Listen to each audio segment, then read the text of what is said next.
रीवा की रहने वाली अंशिका मिश्रा ने बोर्ड ऑफ सेकेंडरी एजुकेशन की 12वीं की परीक्षा में प्रदेश भर में पहला स्थान हासिल कर सबको चौंका दिया। बता दें, अंशिका ने ये कारनामा नॉन मेडिकल स्ट्रीम में किया है। आइए जानते हैं अंशिका की सफलता की कहानी। अंशिका ने इस परीक्षा में 500 में से 493 अंक हासिल किए हैं, जिसमें केमिस्ट्री में फुल मार्क्स यानी 100 में से 100 मार्क्स शामिल हैं। मेरे 98.6% है और मेरी मध्य प्रदेश में फर्स्ट है। किस तरीके से तैयारी की आपने? मैंने जो भी मेरे स्कूल या कोचिंग में पढ़ाया जाता था, मैं उसे डेली कंप्लीट करती थी, डेली रिवाइज करती थी और डेली टाइम टेबल बनाकर पढ़ाई करती थी। भारत पिता और स्कूल में छात्रों को कैसा सहयोग रहता था? मेरे टीचर्स को और मेरे पेरेंट्स कामयाबी पर बहुत बड़ा रोल है, उन्होंने हमेशा मुझे सपोर्ट किया। अंशिका की इस उपलब्धि पर न केवल उनके परिवार बल्कि पूरे विंध्य क्षेत्र को उन पर गर्व है।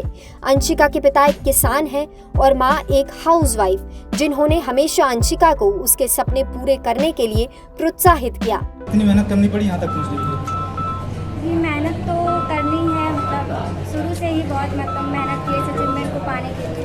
वो तो मतलब पढ़ाई वढ़ाई सब अपने से करती थी, मुझे कुछ नहीं करना पड़ता था, लेकिन वो घर का काम काज में उसको काम कुछ नहीं करवाती थी और उसको जितना हो सकता था कुछ मैं ही खुद उसको उसी को दे देती थी। बोलती थी तुम रहने दो, काम करने की कोशिश भी करती थी तो उसको मैं मना कर देती थी कि तुम मत करो। तो मेरे से ज़्यादा तो वो खुद मेहनत करती थी।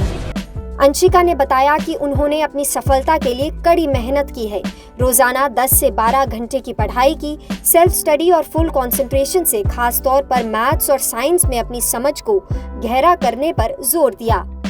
अंशिका IAS अधिकारी बनना चाहती हैं। वो अपनी उपलब्धियों को न सिर्फ एक मुकाम तक पहुंचाना चाहती हैं, बल्कि आगे भी नई ऊंचाइयों को छूना चाहती है। आगे क्या करना चाह रही हैं? मैं आगे चलकर IAS बनना चाहती हूँ। अंशिका की कहानी सभी युवाओं के लिए एक प्रेरणा है कि कड़ी मेहनत और समर्पण से कोई भी लक्ष्य पूरा किया जा सकता है। अंशिका पूरे समाज के लिए एक उदाहरण है। लोकल 18 के लिए सतना से विकास पांडे की रिपोर्ट।